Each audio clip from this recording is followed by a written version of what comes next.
Hello, this is Danco from BuysideFX. We're inaugurating our first round of interviews, and I'm delighted to have Chris Tobias of Tobias and Tobias, a design firm out of London. Chris, can you tell us a little about yourself and why you are interested in FX? Sure. Thank you, Ty. We began this company, Tobias and Tobias, my brother and I actually quite a while ago, just over 10 years ago, doing classic web and application design.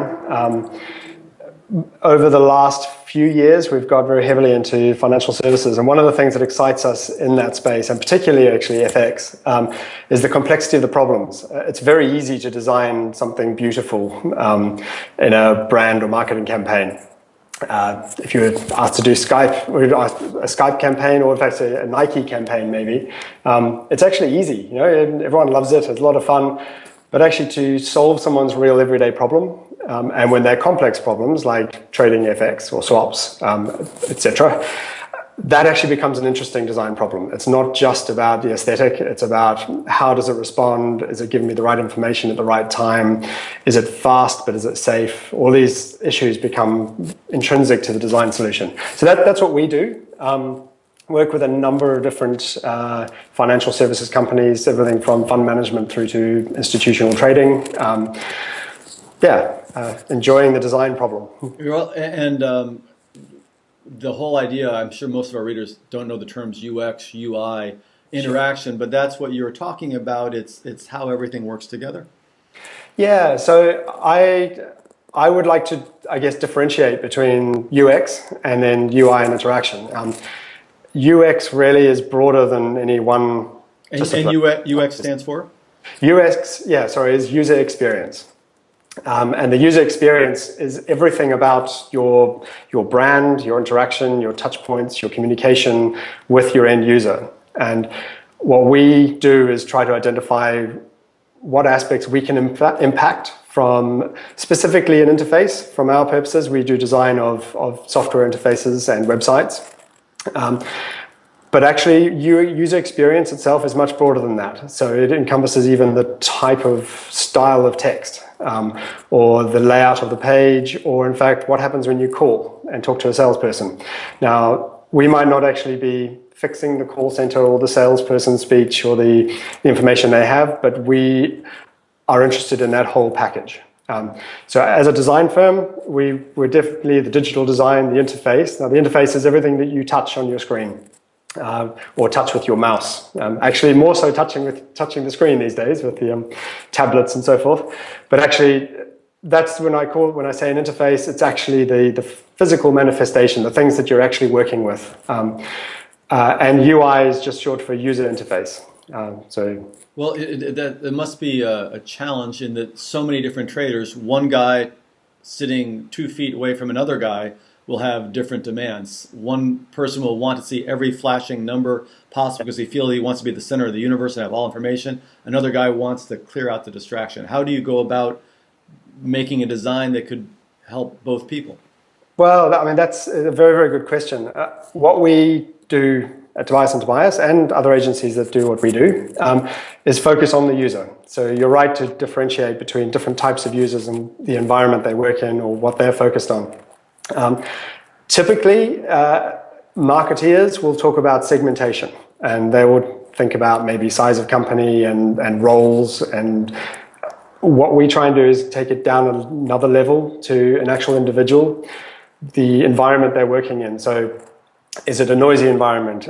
Are they used to working with paper, or would they rather do everything on the screen? Do they want a busy, complex interface or something simple? Well, God help if people still want to be on paper. That sounds like they may want that, but their employers may not want that.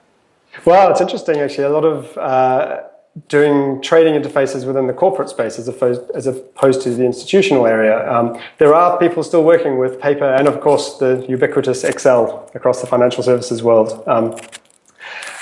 How you bridge that gap becomes very important, and that's the piece we're interested in. So actually it's not necessarily including design patterns that work elsewhere. It's actually what is the problem itself we can solve and how can we best do it.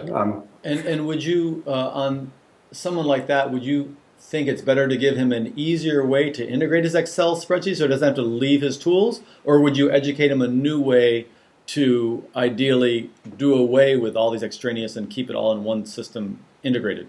Well, that depends on the goals of both the business doing providing the system and the end user. To be honest, as a designer, I've got no problem with paper if it serves the purpose of the user. The last thing you want to do is break a process which actually is working well. So take a trading desk example. Actually calling over to your colleague verbally, shouting out something still works in percentages, certain particular circumstances. There's no point trying to force them to use an instant messenger system or some kind of messaging on their screen if actually that's the most efficient way to solve that particular problem. What we're not looking to do is define examples of tools that will work for everybody. We're identifying those things which have the most value. So yeah, if paper and voice works, fantastic. Now, you've worked with retail, you've worked with, big buy side or big sell side, all the works. Our viewership is large institutional asset managers. They would have a variety of sophisticated needs, including having, voice trading, and they've got electronic trading, the works. If you were trying to come up with analogies of what you think the common themes are from your research, or even analogies to other fields, where do you think FX should be going in design for that type of user? I think one of the questions that comes to mind for me is this idea of complexity and simplicity, if you like. So lots of channels coming together.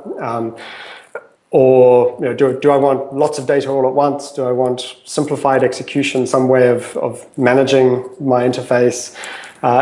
There are lots of examples of good use of this. You wrote actually about iTunes. Actually, it's one interesting aspect of looking at the FX trade as well. That's what comes from my perspective as a father of a teenager. So. Well, yeah, and it's very interesting. So we take patterns from retail, transport, retail, financial services, institutional, all sorts of areas. There are certain patterns that work, but what we can never do is I guess what our users actually need. An example of that might be, so when I talk about complexity and simplicity, for a day trader, an institutional trader, they want to see lots of information all at once. And they will make decisions based on that. Now, I'm generalizing. There are those that don't. But as opposed to maybe a more retail FX trader, someone who's going in there occasionally, they've actually got another job, but they're going in and they're enjoying their process. Actually, they don't want to see everything all at once. They want to maybe tailor that environment or simplify it a little bit, and using the word simplify very generally. For the institutional trader, simple is lots of information because they don't have to go anywhere else. They've got it all on one screen. If I show that to a retail trader, actually that just looks confusing and complex.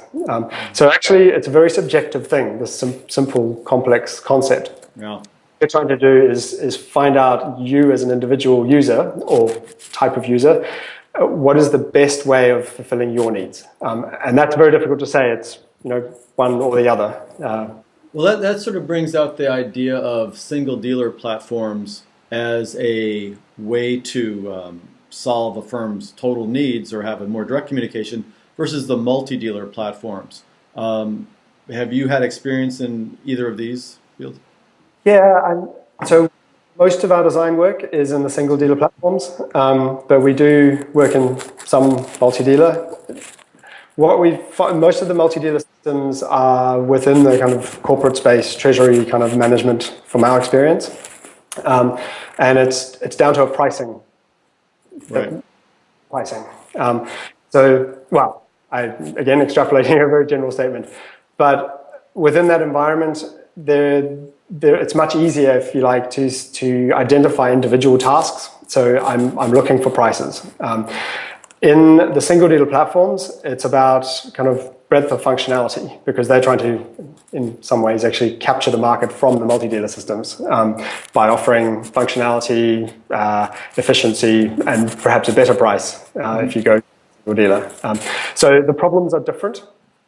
They all present information in a similar way, and the FX space and spot liquidity window is your window on the world, and often start any kind of project from our perspective with, don't mess with the spot liquidity window.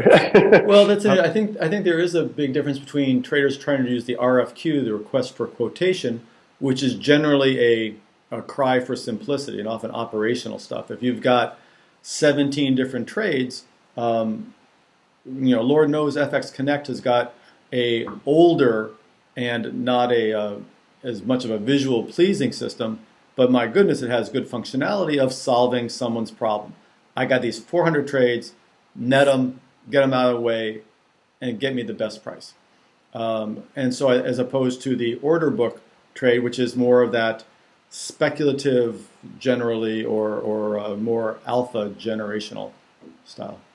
And I think, so the former is really based around, is often, again generalizing, is often based around get me the best price now. As opposed to, as you say, the speculative is, I'm actually happy to wait a few days to get the best price. And there's a difference in behavior there, which is actually does impact how we approach the design problem. Let's talk about mobile. Right. Everybody's always talking about mobile, but for that trader who wants to see everything on one screen, that's a pretty tiny screen. It is, but I think actually when people start to talk about all channels, in fact, and when they start to get into the channel conversation around whether it's media distribution or mobile versus desktop and so forth, often people forget what it is they're actually discussing. It's not about the technology, not about whether it's a mobile device, a tablet, or a phone. It's actually about trying to find solutions to problems that people have. You can put an entire trading platform on a phone, technically. As you say, it's a very small piece of real estate, so trying to do that in any meaningful way is going to be difficult. But actually, you're not really solving a real problem. There isn't a problem about trading on a desktop. When you get down to the detail, most users actually don't want to be carrying around their entire trading environment with them.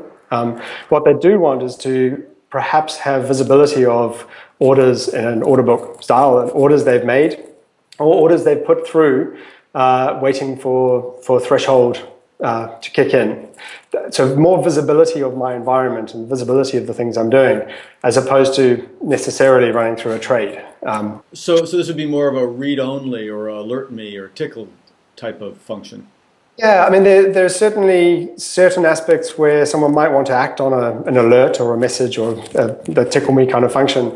But from our perspective, design needs to be approached from identifying and understanding a real need and then resolving that need.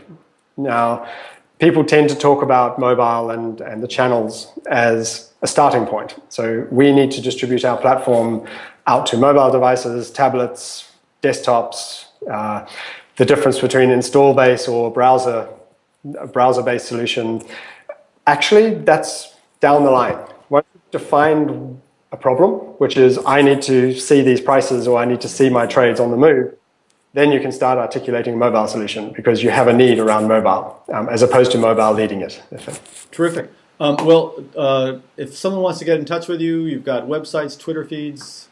Yeah, and the best way of getting us is through our website, which is Tobias.tv, which is, we're not a television company, but it's a registration I did as Tuvalu, a small island in the South Pacific, which is my home. No, it isn't your home. No, I'm from New Zealand. So, I'm sorry? I'm from New Zealand. So okay. Is nearby, and that was the registration for our Tobias domain. So www.tobias.tv. I don't even know what currencies one trade in Tuvalu, but we'll leave that one alone.